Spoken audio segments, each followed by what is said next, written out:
শেখ হাসিনার থাকার সময় কিন্তু ভিশন 2030 দেওয়া হয়েছে। এটাকে মাথায় রেখে যে শেখ হাসিনা উত্তর বাংলাদেশ যেটা হবে সেই বাংলাদেশে কি কি পরিবর্তন আনা দরকার, এই ভিত্তিতে আমরা প্রায় 8 বছরকে ভিশন 2030 বিএনপির পক্ষ থেকে দেওয়া হয়েছে।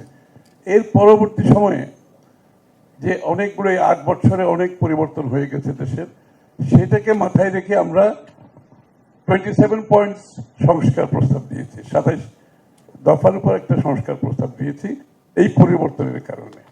এবং তারও পরবর্তী সময়ে কিন্তু আমরা কিন্তু এই সংস্কারগুলো যে দিয়েছি ভিশন 2030 বলেন, এবং পরবর্তীতে আমাদের বিএনপির পক্ষ থেকে 27 দফা সংস্কার, এগুলো কিন্তু পাবলিক ওপিনিয়ন আমরা সরাসরি আমরা প্রতিটি এলাকায় গিয়েছি আমাদের এই বিষয়গুলো নিয়ে। 31 পয়েন্ট বিশেষ করে আমাদের যুগপথে আমরা যারা আমাদের সাথে ছিল তাদেরও কিছু ইস্যু থাকার কারণে আমরা 27 দফাকে 31 দফায় নিয়ে গেছি। সাইফুল ভাইরা আমাদের 42টি দল যারা যুগপথে আমাদের সাথে কাজ করেছে, এটাকে 31 পয়েন্টে নিয়ে যাওয়া হয়েছে। এবং 31 পয়েন্ট প্রিপারেশনে কিন্তু আমরা সর্বস্তরের মানুষের সাথে কথা বলেছি, সর্বস্তরের মানুষের কথা বলেছি।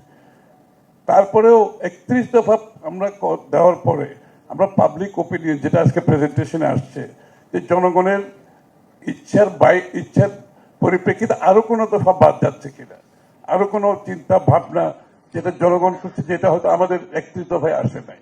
এই জন্য আমরা 31 দফা একেবারে প্রতিটি অঞ্চলে নিয়ে গেছি, জনগণের সামনে পেশ করেছি এবং তাদের মতামত দিয়েছি।